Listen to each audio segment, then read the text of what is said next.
Halo, selamat pagi anak-anakku sekalian. Salam sejahtera untuk kalian semuanya. Pertama-tama saya ucapkan selamat datang untuk peserta didik baru SMA Kristen 1 Surakarta. Ya, wah, sekarang kalian sudah jadi anak SMA loh. Nah, perkenalkan dulu nama saya Bonifacio Yonar Putra Andriantoro, panggil saja saya Pak Boni ya. Di sini saya sebagai guru bimbingan dan konseling.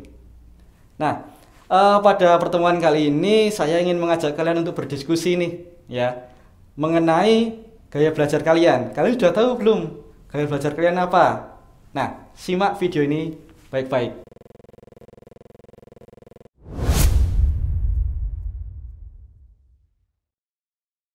Oke, pada kali ini kita akan membicarakan tentang gaya belajar kalian. Kalian sudah tahu belum? Nah, jadi gini, bicara tentang gaya belajar, kita juga akan berbicara mengenai belajar. Nah, perlu nggak sih manusia itu belajar? Buat apa sih kita belajar? Ya kan? Dan eh, apa gitu belajar itu caranya kayak gimana? Ya kan? Nah, sekarang gini, perlu kalian tahu, ya ketahui, manusia tidak ada yang diciptakan bodoh. Semua orang bisa melakukan sesuatu sesuai dengan bakatnya masing-masing. Semua tergantung pada niat kita, ke diri kita sendiri, ya, ke diri kita sendiri. Bagaimana atau apakah kita benar-benar mau belajar? Nah, semua tergantung pada diri kamu. Seperti contohnya, saya misalkan dengan orang yang belajar dengan sepeda, orang yang belajar naik sepeda. Kamu pernah belajar naik sepeda? Bisa naik sepeda? Ya. Jatuh dan luka itu adalah hal biasa saat belajar. Gagal adalah hal biasa yang saat belajar. Kembali lagi ke kamu sendiri, ya kamu. Bagaimana kamu ingin memulai atau tujuan kamu untuk belajar itu muncul kembali. Apakah kamu ingin bisa menaklukkan sepeda itu atau tidak? Motivasi bukanlah yang menyebabkan tindakan. Jika kita berpikir motivasi adalah penyebab tindakan kita, maka kita akan menunggu untuk termotivasi sebelum kita melakukan sesuatu. Tetapi, jika kita menyadari pengetahuan adalah hasil dari tindakan kita, maka kita mau tidak mau harus mulai melakukan sesuatu. Mengetahui adalah menetapkan tujuan, tetapi melakukannya adalah pencapaian tujuan. Anak-anakku sekalian, yang saya ingin kalian tahu adalah dengan mencoba melakukan sesuatu, kita tahu sejauh mana hasil belajar kita. Layaknya para pendaki gunung, pasti di awal akan berpikiran, apakah aku bisa sampai ke atas puncak gunung tersebut? Apakah aku bisa sampai ke sana? Bagaimana cara kita untuk mengetahuinya?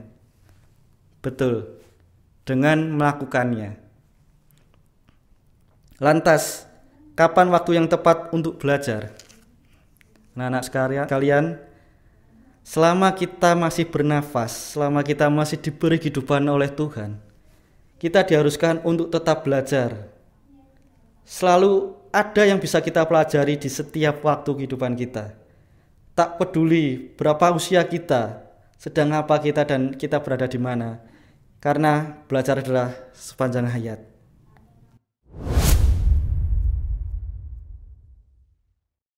Supaya belajarmu itu lebih efektif, ya, kamu harus benar-benar mengerti apa gaya belajarmu.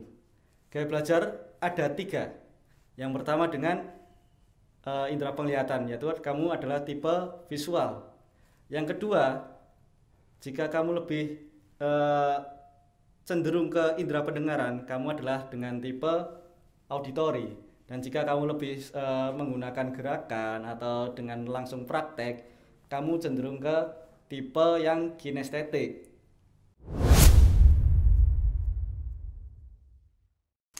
Untuk tipe visual, ya, itu gaya belajarnya yang lebih cocok yaitu dengan menggunakan variasi warna saat mencatat. Bisa menggunakan stabilo atau menggaris kata-kata penting dengan ballpoint berwarna.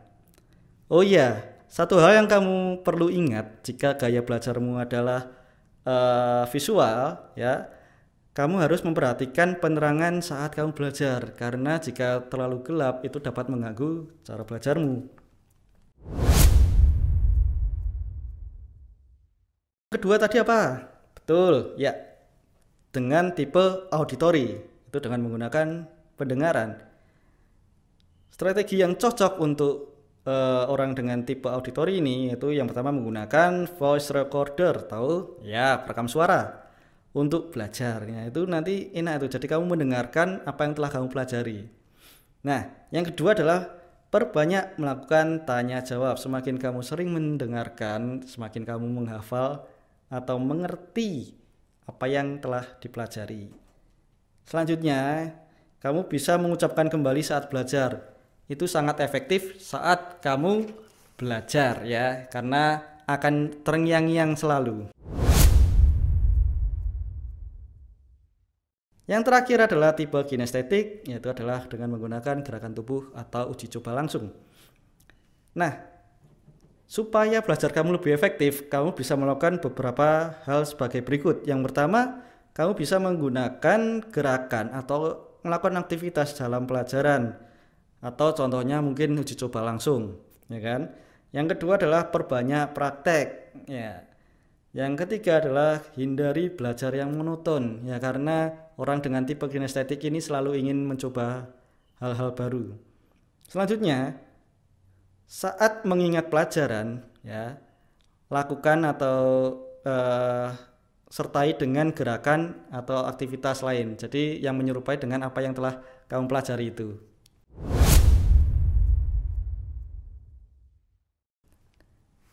Nah, sekarang kamu sudah tahu kan gaya-gaya belajar, ya kan? Mungkin kamu belum tahu. Nah, mari kita sekarang mencari tahu ya, kira-kira saya itu dengan gaya belajarnya bagaimana. Nah, sebentar lagi saya akan mengirimkan link di mana terdapat angket ya untuk mengetahui gaya belajar kita tuh yang bagaimana. Oke, selamat mencoba. Bye bye. Tuhan memberkati.